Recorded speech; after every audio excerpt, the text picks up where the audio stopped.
What is it about photography that compels us? It drives us to do things we might not typically do in our everyday lives. To leave behind the comforts of home in pursuit of capturing a brief moment in time. To travel solo to a dusty trailhead in search of ideal light. There is perhaps a romanticized notion of a solo landscape photography trip. Spending over a week in the pristine wild, the only focus being photography. It sounds great on paper, but then there's that moment when my alarm clock sounds and the gentle dream of a distant trip becomes reality.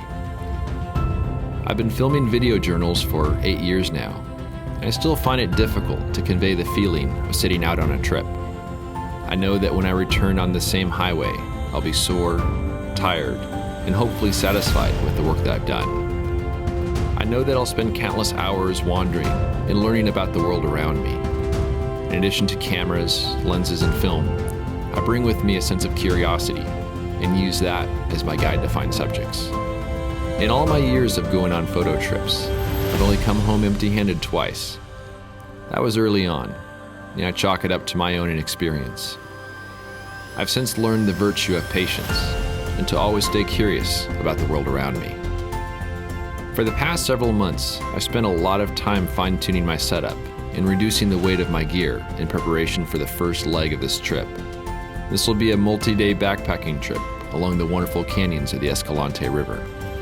I'll be visiting several locations that are new to me, and I look forward to the process of finding new subjects. I have a lighter weight camera and lens, and a more efficient way of carrying my gear. Fully loaded, my pack weighs in at only 60 pounds. This trip has been a long time in the making. My film is loaded, my bags are packed, and I'm ready to hit the trail. Well, I made pretty good time. I left San Diego at about 4:15, and I just now ended up at the trailhead here. And this is a trailhead that would take me to Neon Canyon as well as several other places. But I'm a little conflicted. And as you can see behind me, we got a lot of clouds. And the weather forecast for the next few days isn't particularly friendly for canyon photography. What I really want to have is absolutely sunny skies, no clouds at all. And the weather forecast for tomorrow calls for wind and clouds. Tuesday is going to call for partially cloudy, probably a little less wind.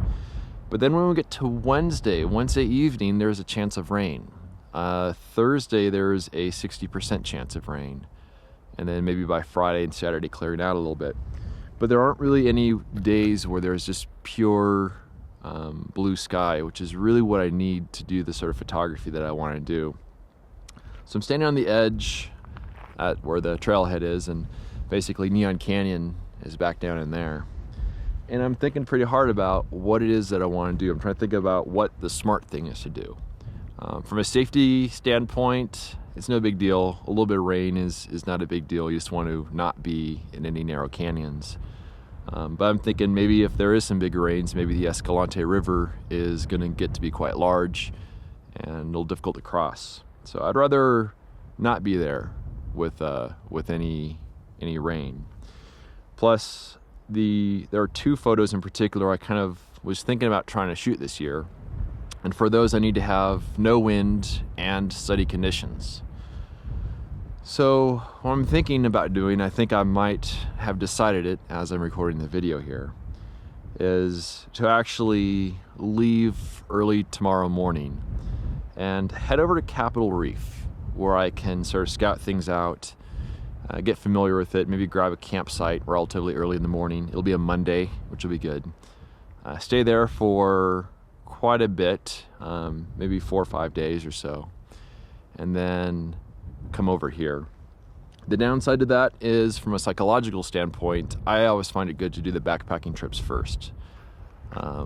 You start at the remote areas and work towards the populated areas. So I might not have it in me to do this when I get back. But yeah, I don't know. We'll see. We'll see how tired I am too. But in any case, I got my dinner waiting for me back at the truck.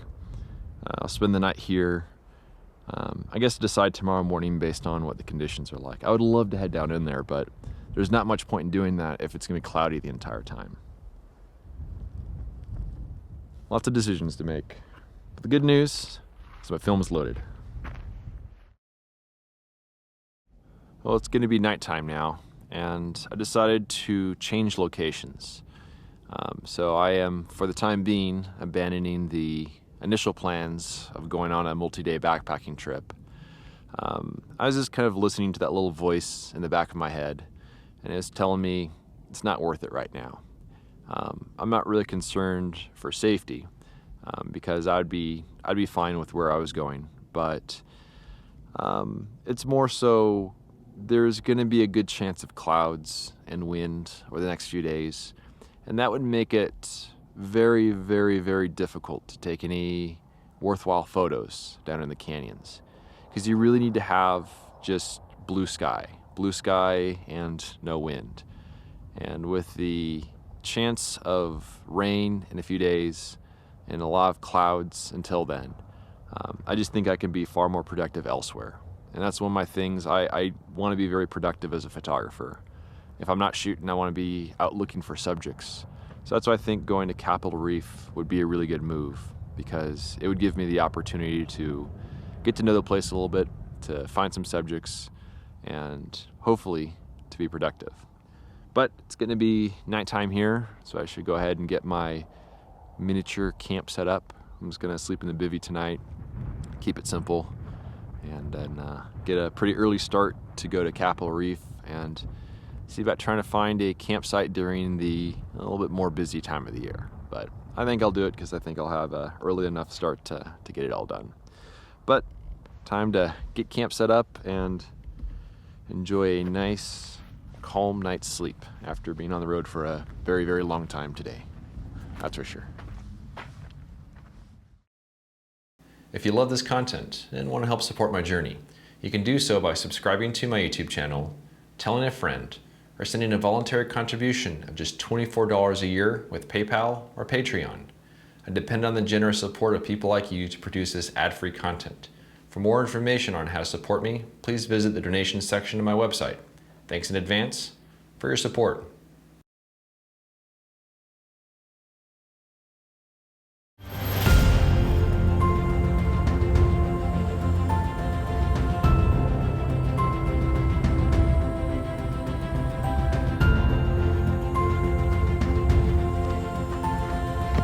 I don't know why I do that.